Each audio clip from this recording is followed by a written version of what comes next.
Welcome, welcome. This is Body Breathe Awareness, Regulate Self with Compassionate Care.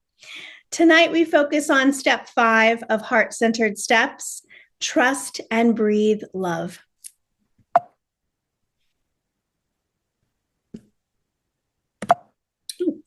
There we go. So, as always, I'll begin with a story. This comes from an article written on February 14th, 2023. I found it on the activeminds.com website. The title, How to Practice Self-Love Even When It Feels Impossible. Here we are. It's more than normal in life to want to love and be loved. Love, after all, is all around us. It exists with our family, friends, neighbors, communities, in movies and on TV, and arguably, most importantly, with ourselves. But figuring out how to practice self-love can be more difficult than learning how to love others. It means breaking down constructs, looking inward, facing difficult emotions, and using self-awareness to form new practices. Everyone is worthy of a self-love journey, and this journey looks different for everyone, and it's never too late to start. Before we learn some of the do's and don'ts of finding self-love, it's important to understand the constructs that impact our self-perception on a daily basis. Everyone has a unique experience in how we see and know ourselves, but here are 3 prevalent constructs that may influence you. Toxic positivity. Toxic positivity is the concept that throughout all situations, good and bad, an individual should have a positive mindset and attitude. While having an optimistic outlook can benefit our mental health, rejecting all emotions that are, quote, negative and replacing them with positive emotions is an ineffective shortcut. By ignoring these emotions, we invalidate them. This can cause emotions to build up, leading to a more reactive attitude. It is important to honor all emotions, even the difficult ones. We have to experience our emotions guilt-free. Remember that it is okay if you don't get a good grade on an exam or having trouble handling the loss of a loved one. You will persevere.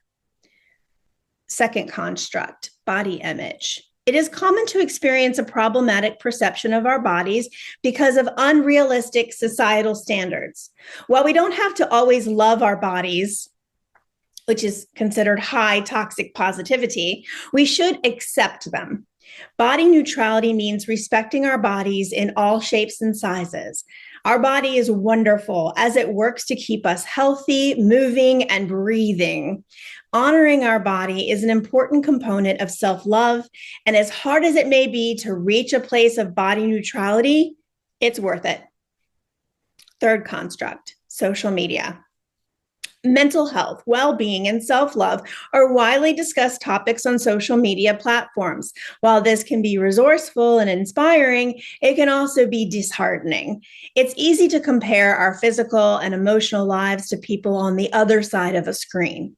You may ask yourself questions like, why is it easier for them to practice self-love than it is for me? Or why am I struggling when it seems like no one else is? This is a negative impact on our mental health and our individual experience. Everyone is unique and we all navigate life at different places. Be mindful of what you are consuming, set boundaries when needed, and have faith in your individual timeline. Whether you realize it or not, you are deserving of self-love. It may not come easily or happen overnight, but it is an experience you owe to yourself. Be mindful of how you treat your mind and body, adopt confidence building habits, and strategize about how to practice self-love in small ways every day.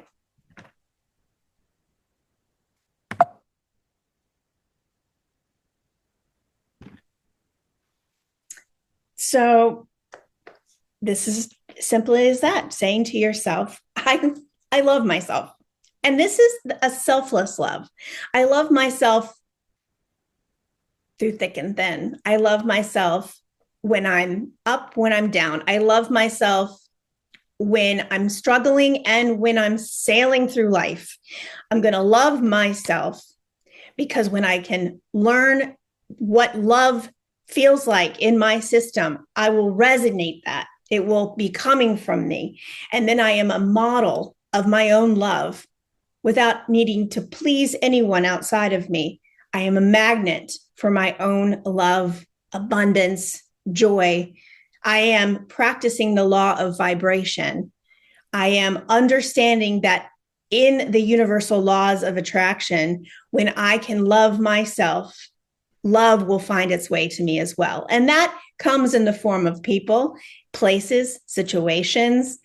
You're just checking in with the small little details of all the things.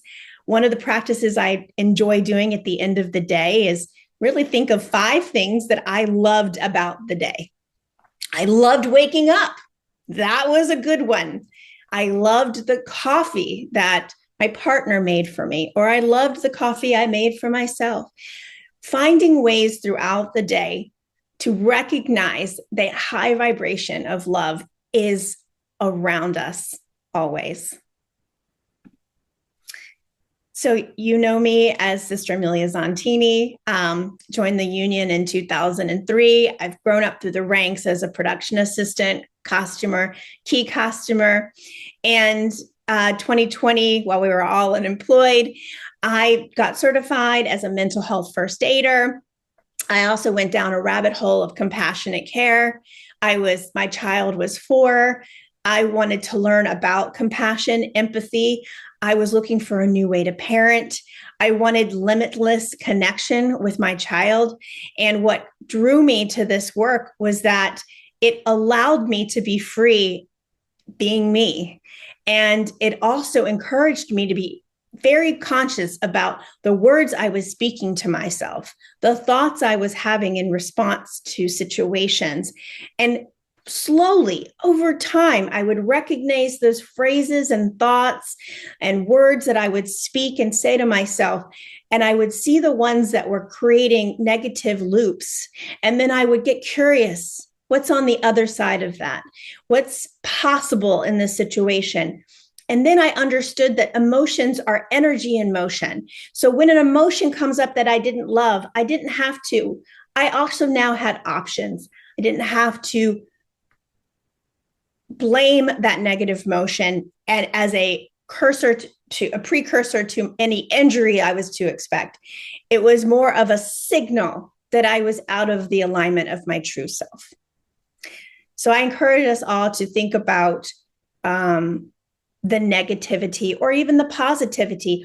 All of these emotions are just simple signals that we're gathering through our minds as physical evidence of what ends up being the outcome of our situation. So a lot of ways, what we feed our brain is we get the output of what we're telling it. It is a cycle very much like nature. And I love to use nature as a metaphor for most of my practices. Today's agenda with the workshop 12. So this is the 12th workshop. We've done a whole year of workshops, and I'll continue doing it until I'm not invited to do any more, but I hope to continue these workshops. So today we'll explore, why is it so important for me to connect with who I am and love and appreciate where I am now and trust where I'm going. We'll review a bit more on trauma and what that is. We will expand more on our creative strategies, our techniques for ongoing self-regulation. We're exploring the step 5, trust and breathe love, and continuing to develop our personal safety plan. As I've mentioned before, the structure of this practice is an arc. So we warm up. We warm up our bodies. We set the intention to warm up and center ourselves and ground ourselves in a way that connects us with more of what the earth is revolving from, the earth coming from a place of one love. What we would see if we were to be in space looking on earth, we're kind of like our own spaceship. floating in the galaxy of the universe. We want to ground ourselves into what is continuing to show us evidence of the love that the earth loves us. We see that in through renewal. We see that through seasons. We see that through the rebuild. We can see that in the small little details like plants growing through the cracks of the concrete on our sidewalks. We can ground ourselves with the aspect of rejuvenation, restoration. We use the tools to bridge us to the place where we see the results, we experiencing the activating material. Doing this with the intention that when we are in this space, we are going to claim it as a brave space. We are going to try to do our best to establish a safe place. Sometimes it means we are putting ourselves in a vulnerable situation because we are sharing what we may never have shared with others before. And I encourage us all to do it at your own pace. Stick to your timeline. Where I am may not be where you are, and that is okay. That is perfectly aligned with your life experience. It's continuing playing from these classroom pillars I teach from: creation, community, and self-presence. When we are meeting in this community, I like to have a set of sort of community agreements, and you can read these along as I go. We encourage confidentiality. Everyone has the right to participate or pass. We are going to respect ourselves and each other because we can agree to disagree. When we listen, we can activate our listening body. We're not anticipating our response. We are listening, and then we can respond and versus reacting. We can share at our own level because we're all coming from our own personal life experiences. And sometimes simple words like ouch and oops allow us to not have to explain where we're coming from, but help the others in the community to recognize how something might have hit us, like how we are responding to something that might have been said. We look to share the airspace. So what am I talking about? Wait, before we even speak, we might even pause, take a breath, and think to myself, wait, what am I trying to say? What am I about to talk about? And that way it allows us the space to be clear and concise when we are working with our intention. And it is okay to hold two truths at the same time. We can be feeling like the day is successful, but also have some grief and sadness ruminating in there. And we can acknowledge that that is part of the human experience. And like I said, we're going to make this a brave space. Doesn't always feel safe because we are feeling vulnerable at times. But I would ask you right now, on the scale of a pet, how are you today? How are you feeling today? Maybe it's I want to feel, I feel like 9 and I want to feel like 2. Or I feel like 2 and I want to feel like 7. And all of this to say that there's no set answer. This is just a step in the direction of body awareness.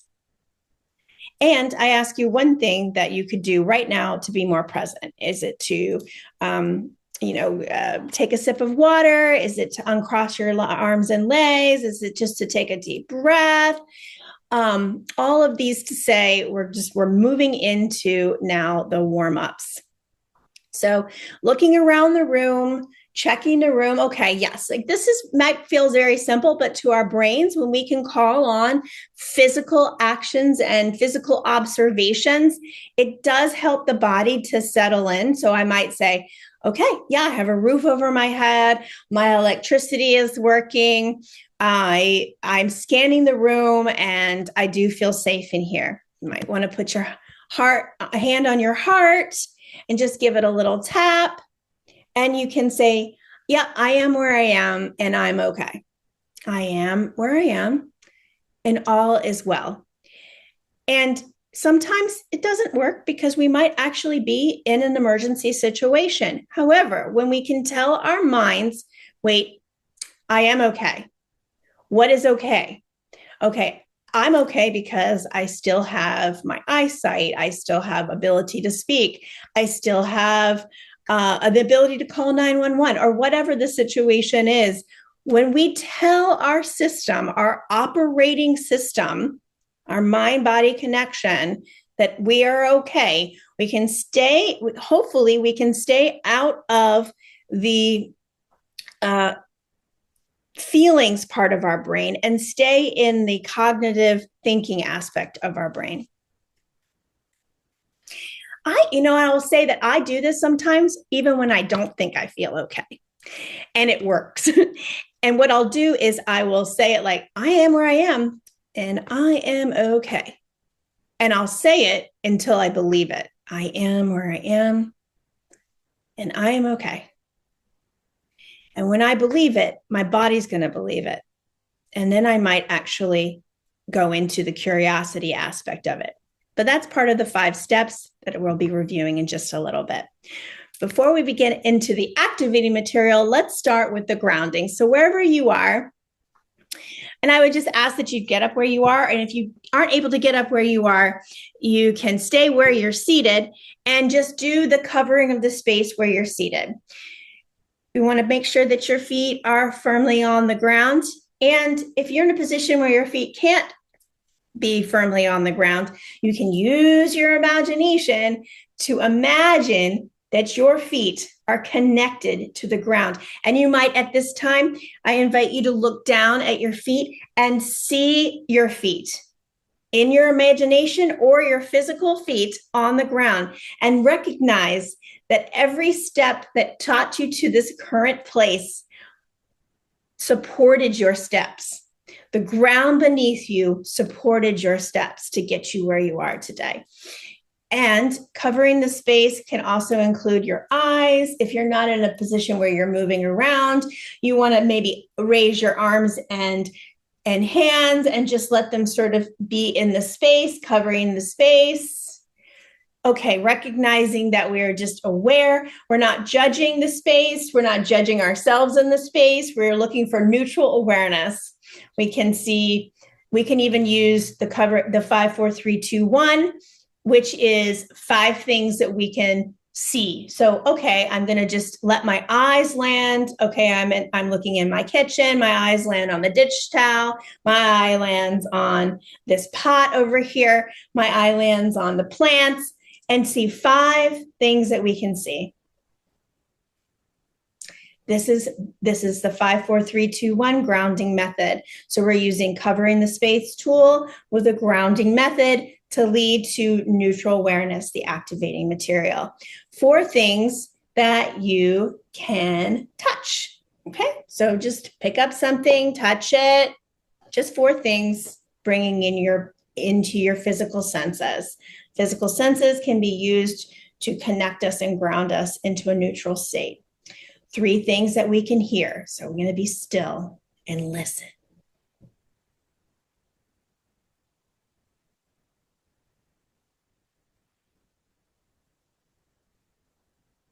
This might feel difficult at first. Practicing stillness may not be something that we come to naturally. So this is an extraordinarily lovely practice to do on a daily basis. And a lot of times when you can listen, let's say right now I'm listening to the air conditioning flowing nicely through the air vents, or perhaps maybe a fan, that might be a leading choice that can take you into a state of stillness that can lead to better meditation practices. So just listening, and we call that gray noise or white noise.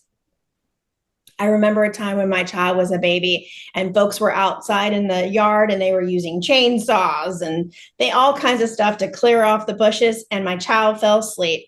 And I thought, wow, that was extraordinary. But sometimes those noises that are coming in the background, we can key into those consistencies and move into a better state of stillness. 2 things we can smell. So we've done 5 things that we can see, 4 things that we can touch, 3 things that we can hear, 2 things that we can smell.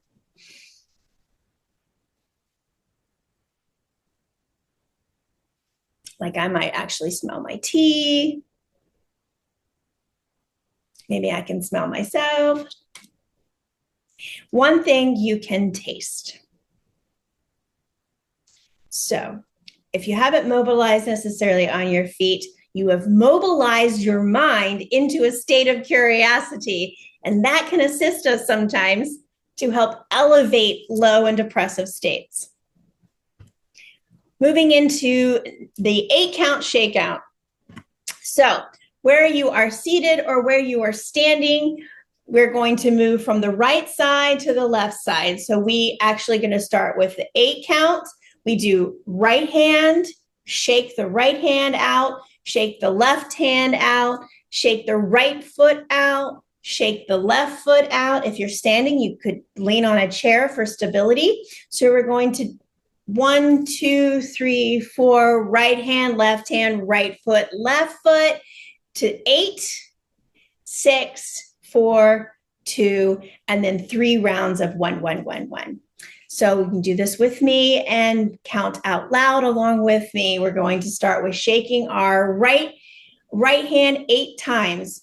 1, 2, 3, 4, 5, 6, 7, 8. Left hand 8 times. 1, 2, 3, 4, 5, 6, 7, 8. Right foot 8 times. 7. 1, 2, 3, 4, 5, 6, 7, 8. Left foot 1, 2, 3, 4, 5, 6, 7, 8. Now your right hand 1, 2, 3, 4, 5, 6. Left 6. 1, 2, 3, 4, 5, 6. Right foot 1, 2, 3, 4, 5, 6. Left foot 1, 2, 3, 4, 5, 6. Really shaking it off like you're shaking off some dust to 4, right? 1, 2, 3, 4.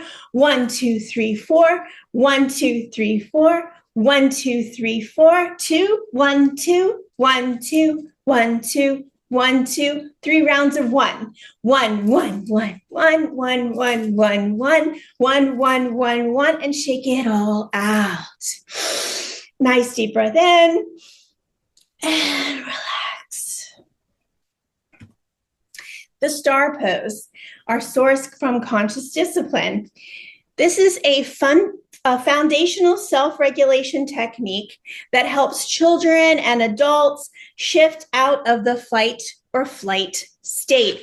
How it works, this technique directs oxygen to the brain and uses multisensory physical cues to signal the body that it is safe. So, the star pose, either you're seated with your body open, legs uncrossed, arms uncrossed, standing like a star, or you're standing up, holding your body in this position, and you want to take a deep breath. So the STAR is an acronym for smile, take a deep breath, take a breath, and relax. Smile, which is a body hack. Actually, ironically, when we smile, no matter what state of mind we might be in, when we smile, our body responds with a feeling that supports the smile. It is an encouraging aspect of the way our body has been created. So when we smile, you take a breath and relax. Now imagining that where you are, I like to use the metaphor of trees because trees have a lot of similarities to the human body design. Trees have roots. We have roots.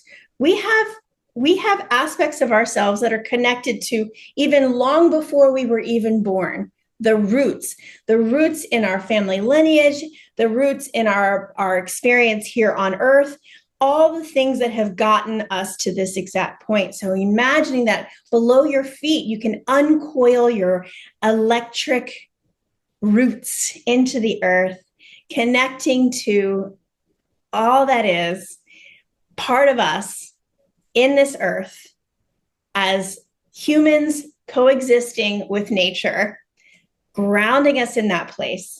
Imagine that your body is the trunk, your arms are the branches. Like trees, we have crowns on our head. And that is where we can receive more sunshine, more goodness, more of what we are after. We can invite that in with intention as we smile, take a breath, and relax. At this point, the breath can be whatever you want. I do encourage us to learn and practice diaphragmatic breathing. It is when you inhale through your nose, expanding your diaphragm, so bringing air into your belly. You don't have to hold your belly in. It's just relaxing your belly, filling it with air. And when you exhale, out your mouth, you want to contract your belly, very much like bringing your belly button towards your spine, bringing that air out. So you can practice that. I would say that if this is something you're starting, practice it first lying down and really feel how your belly goes up and down with each breath.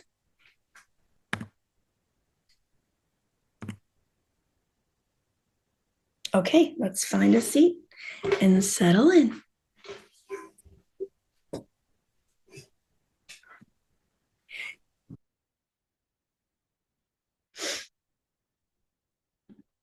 Okay, so here is the Sustain Heart Coherence During Meditation 6-minute interview. It explains a little bit about why we can find it, why we can actually trust our hearts and we don't have to live in our brains all the time. So let's see. We can measure one of the ways that we can measure how coherent a system is turns out to be through the use of analyzing what's called heart rate variability. Now, most people know what heart rate is, which is simply how many times is the heartbeat in a minute. But in reality, in a healthy person, our heart rate is always changing with each and every heartbeat. So the red line is the electrocardiogram, and we quite accurately measure the time between each consecutive pair of heartbeats. Now we can convert that to beats per minute equivalent, which is called instantaneous heart rate. Now, when we look over a longer period of time, again, the red line on the bottom, here's the electrocardiogram. And if you look closely, you can actually see that the time intervals between each pair of heartbeats is changing some. Now, what we're doing here is we're converting the instantaneous heart rate for each one of those pairs of heartbeats into the blue line where we put a dot. Then we connect the dots, and that gives us the heart rhythm. Now, if the time between each pair of heartbeats was the same, the blue line on top would be a flat line. Not a good thing. We want this natural intrinsic rhythm. In fact, it's really important. If that's reduced from what it should be, that is one of the strongest indicators of future serious health problems. Now, these two graphs that you're seeing are recorded from the same person.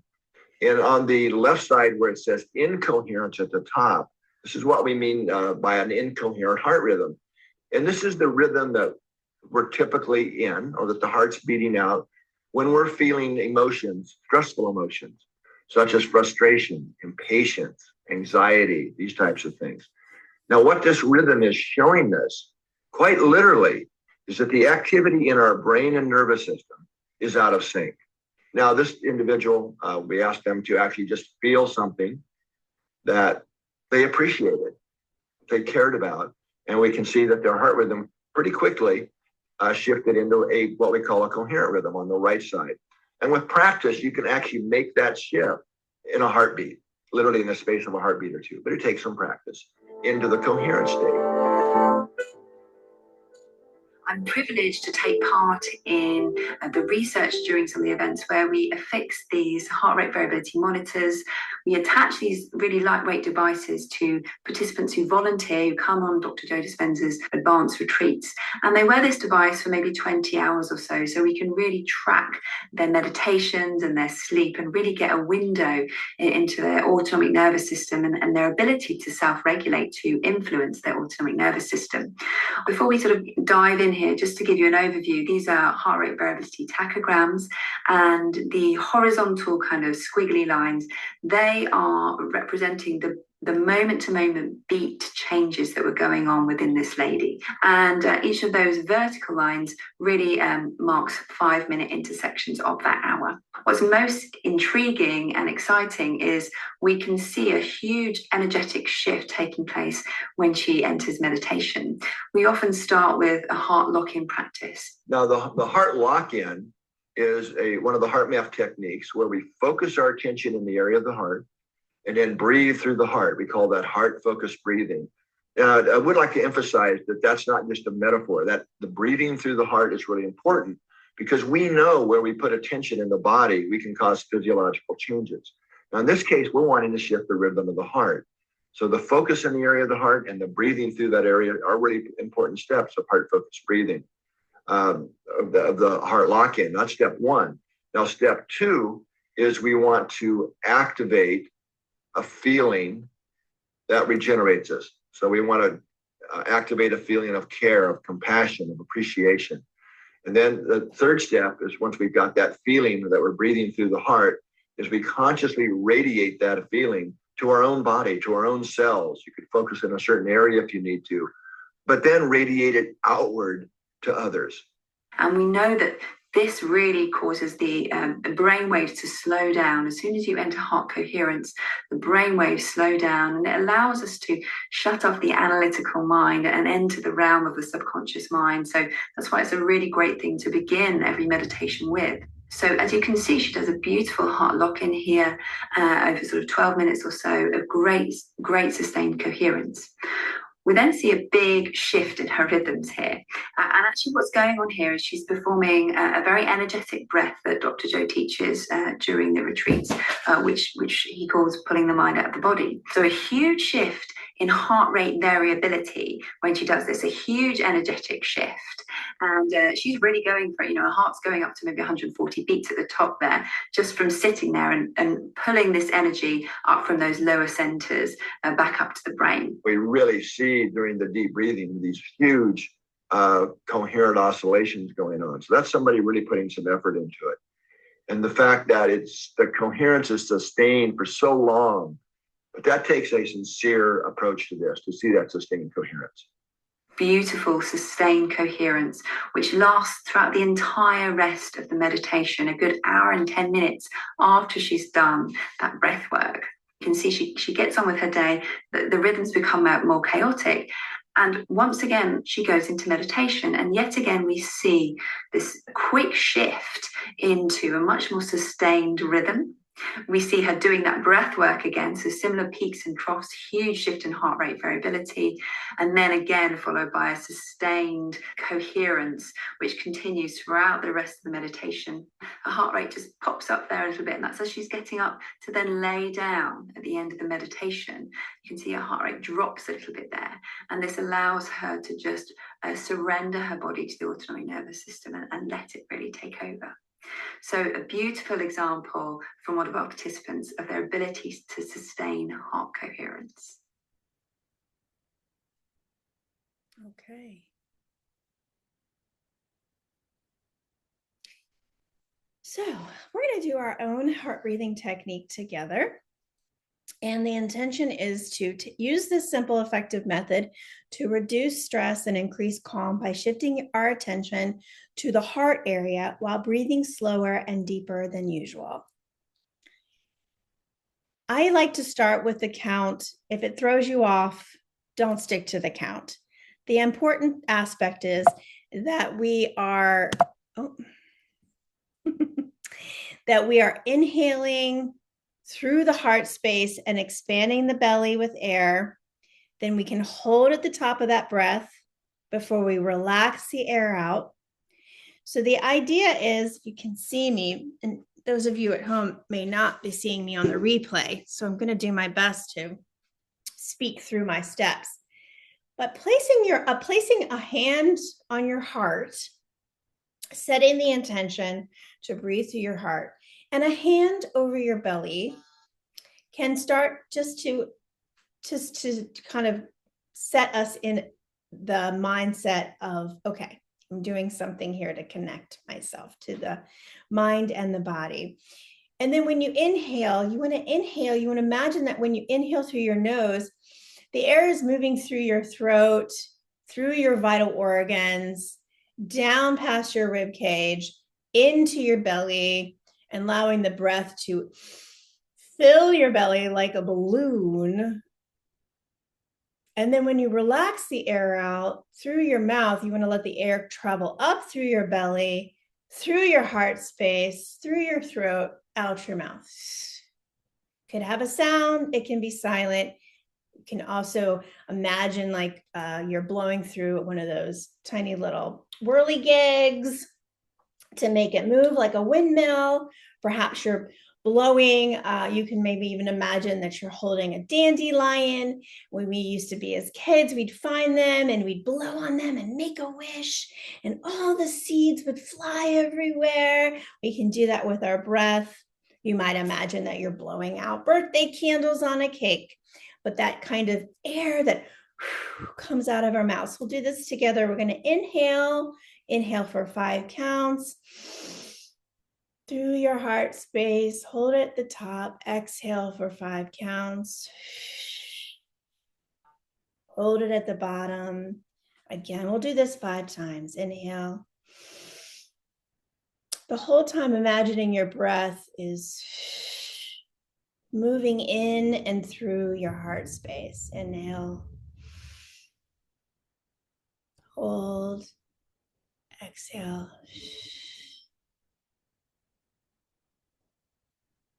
Inhale. And exhale. Amazing, amazing. Continuing this practice until you can feel better focused and grounded. And like mentioned in the video, if there are areas that need more air, need more expansion, they might feel achy, they might feel tight, they might feel contrasted. I have used this heart breathing technique, and I'll place my hand in the, if I can get to it, the area in which I need extra support. So let's say my lower back is what's really bothering me. And that, to be honest, bothers me a lot. So I'm going to put both hands right now on my area that is causing me a little bit of discomfort or maybe a lot of discomfort. And we're going to, when we breathe, we want to push the air from the inside out into that area and then breathe out. And thinking of expansion from the in, we do our stretches and that feels like an external support. We can use our breath to expand our bodies, opening up those areas that are stuck, and work to loosen them with our breath. You may not get an immediate response right away, but in practice, this has certainly helped me in a lot of ways. So now I'm going to show you the 5 centered steps. That this is something that I feel I co-created with Higher Intelligence. This is what dropped in for me over about a year or 2 of working with the mental health tools and techniques, connecting myself with something that's bigger than myself, trying to understand what's past my understanding, and looking for energy and rejuvenation from maybe areas that were more internally connected than externally connected. My goal was to get through a stressful situation, or maybe a situation where I didn't understand the relationship or what was coming from it, and give me sort of an action plan that would allow my system through its ability to have a feeling.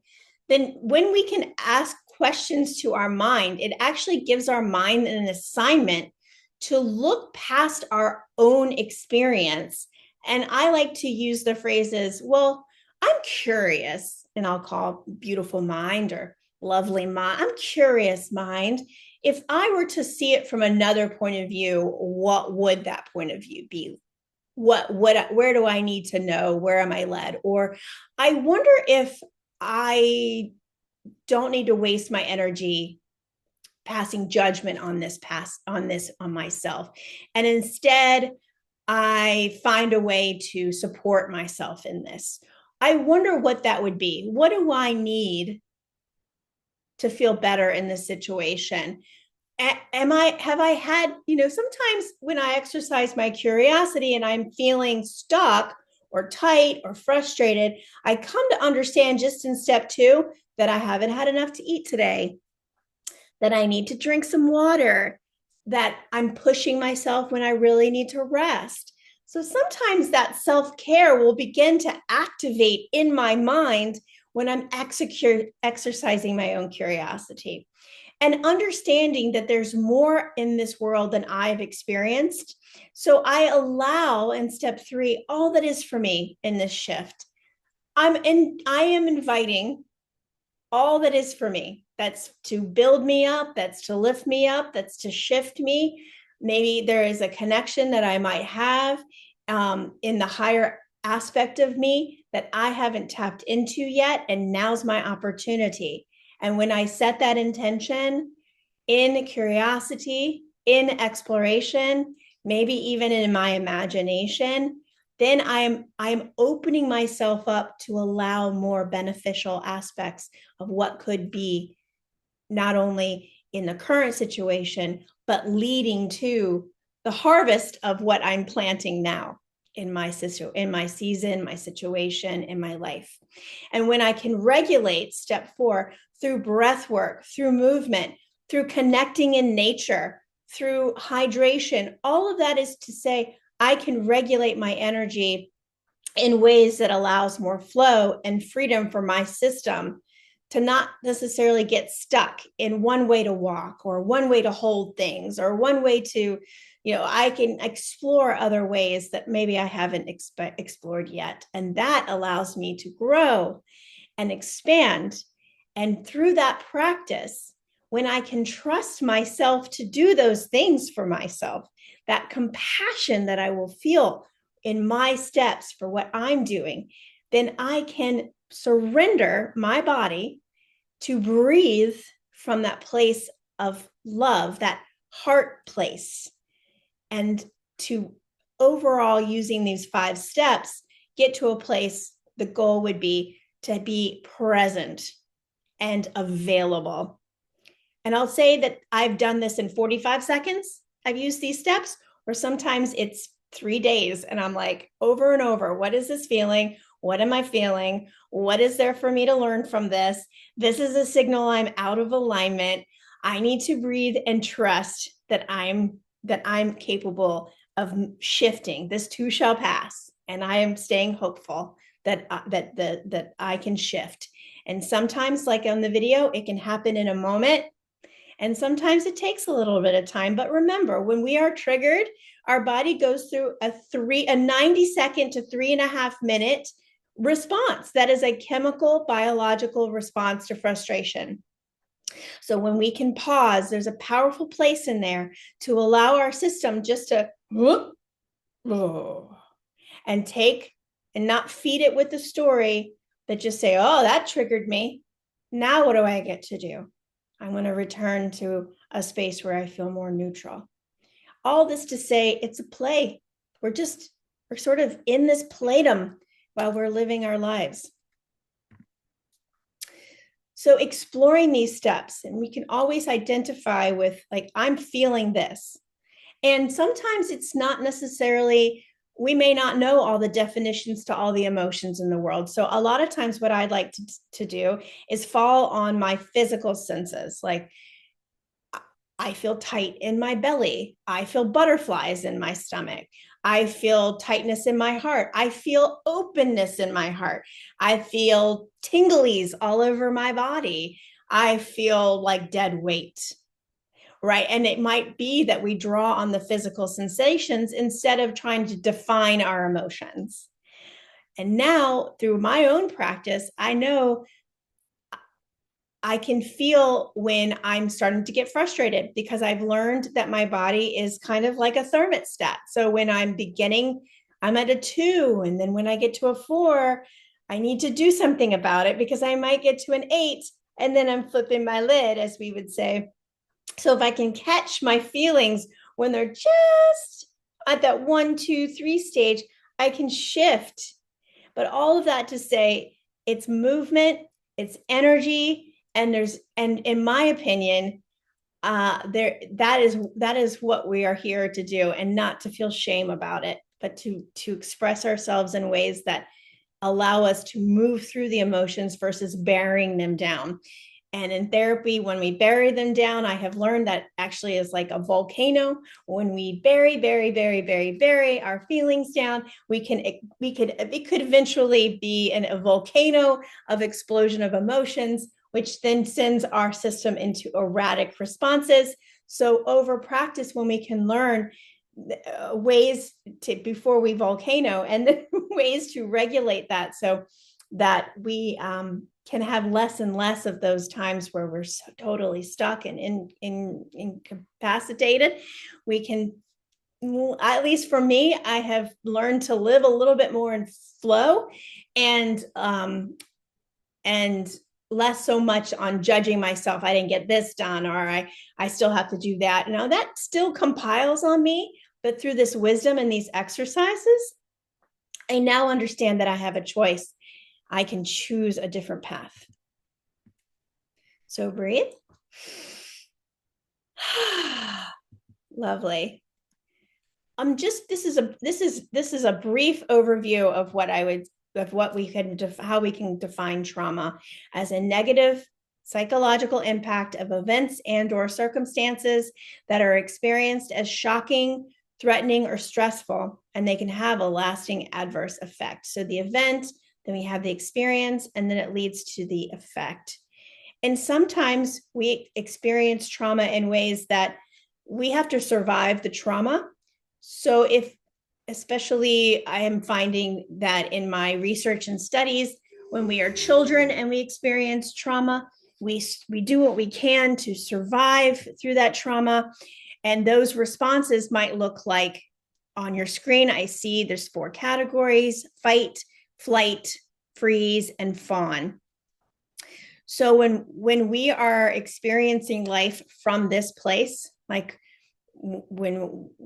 so you can read it just like I'm reading it to you, but if we're always looking to please people, always looking to identify with ourselves in response to someone based on their response to us, that is considered a trauma response. Our body is going out of its neutral zone and moving into an area that can get a little more crunchy and more complicated to do the things that we would prefer to be doing otherwise. Now, I'll just say, if we know that we're experiencing this is what is going to be projected from us, where we might see on the surface, someone who wants to fight me. In time, I have learned that when I can recognize these responses, not only in myself, but in others, it allows me to hold space for others when I see them in a trauma response versus them directly coming at me with something. I might see them a little more compassionately and hold space for them, recognizing that they're going through something, they're struggling, they're in trauma. That's to say, though, we also learn to set good boundaries. For instance, when I'm working with children, if they go into fight mode, it is staying in my lane and saying, no, thank you. You can have that angry outburst. I will not be hit, or whatever it is. You're allowed to feel that way. I will safely stay in my zone over here. And then when we get through the response, when they have the feeling, then we get to, once things begin to settle, if I can hold space for a young one or someone, or even an adult in it, going through a bigger response, if I'm allowed to stay in my zone and I can hold space for at least 90 seconds to 3.5 minutes without feeding the fire and putting oxygen on it, a lot of times we can get to that place where we get to exercise curiosity and move through it. See, the average person, we discovered in 2005 by a survey by the National Council of Psychologists, I believe. I could be wrong, so you can look this up. If you just Google this, a lot of information will pop up. Ironically, though, even the thoughts that we're having, a lot of times they're not different thoughts. They might be the same thought over and over again, or it might be the same system of thoughts over and over again. When we can begin to recognize, oh, that's that's a negative thought that I'm saying to myself. That's actually having an effect on my nervous system, which then has an effect on how I am in relationship with others around me, which then if it's kind of a, it just kind of steamrolls into what's next. So when we can identify what types of thoughts we are having on a daily basis and reshift them, make them so that they benefit us in our growth and the benefits that we're looking to have through our thoughts, that can be an empowering aspect of the work that you're doing. And just remembering how our brains work. They collect data through the life experience, which means that my mind is made up with all my life experiences. We all have a brain, and your mind, those of you at home here listening on this call or on the replay, your mind, your brain is establishing a mind that's also based on the data that we're collecting on our individual unique life experiences. And our brains are designed to protect and serve. So, I like to use this example. If let's say I've gone shopping for a bathing suit and I had a terrible experience in a store. Some time goes by, that store has a super sale. My brain's going to perhaps predict, based on my experience, my previous experience, it might begin to protect and serve me by saying, Amelia, stay out of that store. Last time you went in that store, it was not a good experience. Let me just, why don't you check this store out? Oh, these are good ideas. Now it's my choice to override my own brain, my own mind's predictions and say, yeah, thank you so much, beautiful mind. I'm going to try that store out again because it's a really good sale and some of these suits look cute and my body's changed since the last time I was there. All that to say, we are the editor-in-chief of our own life story. And yes, there's going to be lots that happens in our lives that are out of our control. And when life feels like it's out of my control, what I can continue to go back to over and over again is asking myself, all right, that's out of my control, but what is in my control? What can I choose for myself? And that has led me down a much freer path to enjoy life in ways that I hadn't known before. So when we have repeated thoughts, just try to remember that you can shift your thoughts, and that shifts the action, that shifts the results of what we're experiencing. Something else I've learned in the behavior iceberg effect, which helps us sort of move away from blame, shame, and pain, and more into the understanding aspect of what led to what we're seeing on the surface. There's always more on the surface. There's always more underneath the surface that we may not know. We may not never know about someone in relationship with that we're in relationship with. But understanding that thoughts and words can lead to beliefs that lead to the characterization of how we live our lives, that leads to how we see and be seen in the world. So there's a lot going on under the surface. And if anything, that's allowed me to be more compassionate about other people's experiences. But ultimately, one of the highest frequencies we can really connect with is appreciation. That appreciation, that coherence. We don't want to depreciate. We want to continue to level up. At least I certainly do. And to appreciate the life that I'm in so that I continue to expand and grow in that appreciation.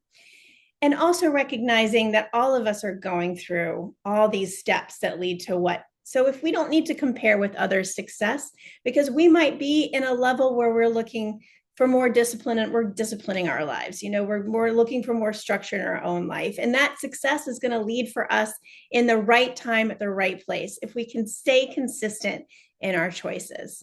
So I just love these images just to help me put myself into perspective, like what others see. They may not see the hard work I'm doing. They may not see the changes that are going on in me. And that might not be the most important aspect of why I'm doing it.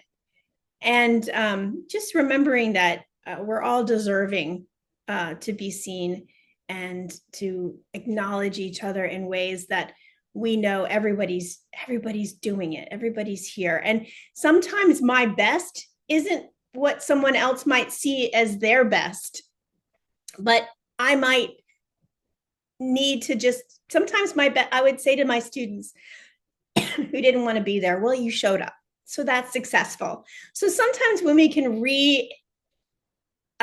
relook at what success means to us, it might literally be, I got up today. I got out of bed today. I ate something today.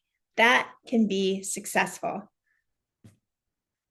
And just this slide here just simply reviews what was mentioned in the video, but when we can shift into appreciation from a frustrated state, using breath is a lot of ways. That's really all I can do sometimes, is just breathe.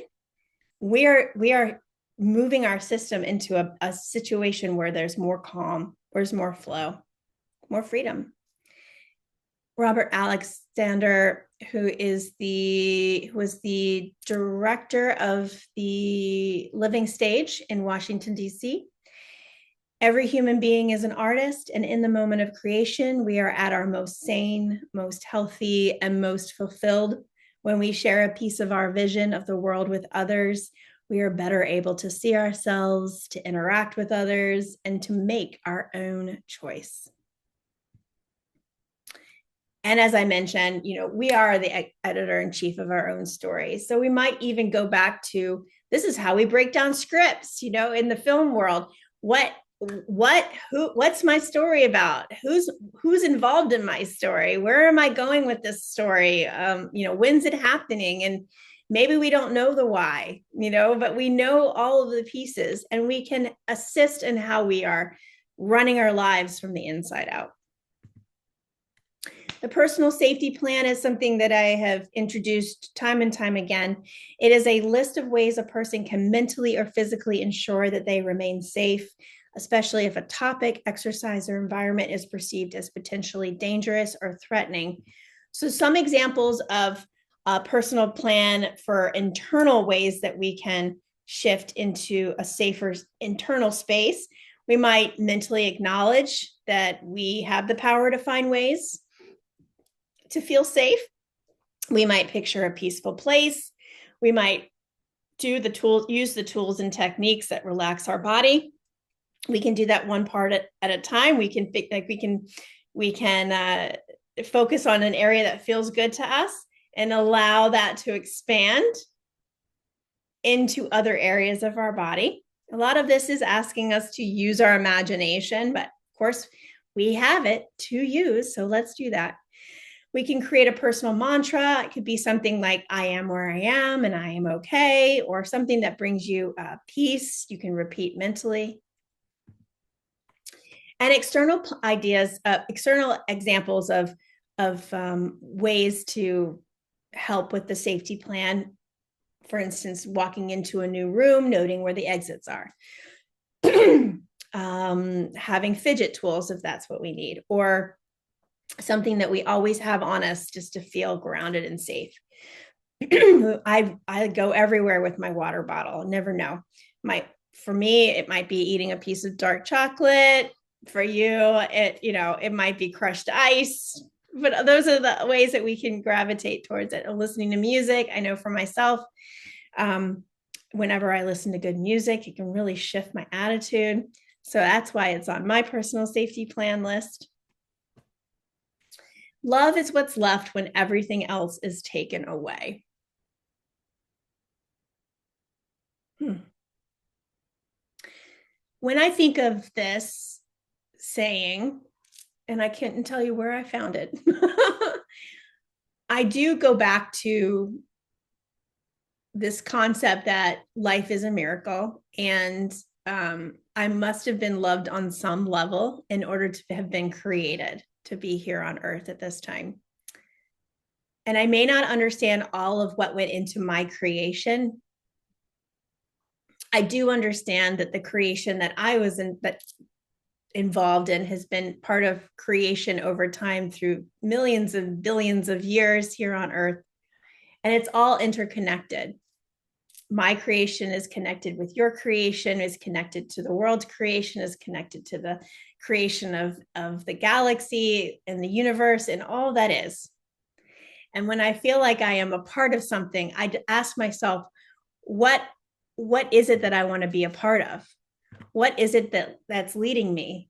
And here in the industry that we all work in, we like to say that we leave people and places better than we found them. So when we can treat ourselves better than we found ourselves, we are leaving a legacy behind of all the things that we want to see in this world working. So I encourage us all to leave a gold heart legacy, to leave people and places better than we found them. And if that becomes my mantra this month, I'll just say, Amelia, you leave people and places better than you found them. Yes, I do. What do I need to do right now? Do I need to pause? I need to breathe, take a break, all that to say, this is our heart work, and this is what we'll work on this month. So you're the best, and I appreciate you so very much. Remembering that there is an organization behind the scenes out there that is available for you to touch base with. Remember, you are not alone. You are part of a community, and stay connected out there. And I love you all. Mwah! Be well. I'll see you in June. Bye for now.